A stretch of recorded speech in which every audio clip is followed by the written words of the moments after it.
Jonga teri nyake masao mar piny Kenya kama jotelo mawuok Imbo mar piny Kenya okwedo chenro mar keto kambi mar rego sukar man Nzoia e lwet joket mwandu giwegi. Jotelo wacho ni pach oganda pok ogwel kendo gin ok gisir chenrono kata matin. Ka gilose Boma Bungoma, jatend duond bura mar DAP Eugene Wamalwa, ma en jaod bura machon Wafula Wamunyinyi kod Eseli Simiyu okwedo sirikand Kenya Kwanza ka giparo ne gisingo mane gimiyo oganda jo Kenya gi jodak ma Imbo mar piny Kenya mabiro chenro mar kambino to ok juango kambino ne joket mwandu giwegi.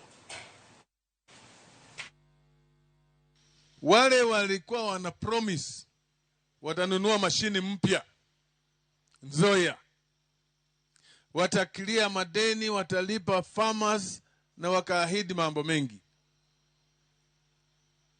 Tunashangaa sasa hawakulipa wakulima ile kitu ambayo waliahidi.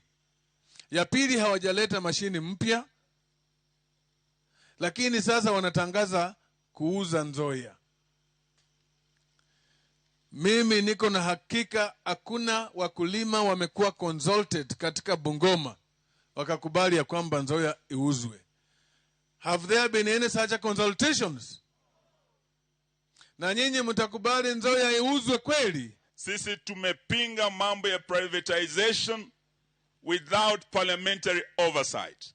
Kama wanaazimio tulienda bungeni, tulienda kotini, tukiongozwa na mzee wetu Raila Odinga, tukapata orders kusimamisha mambo ya privatization.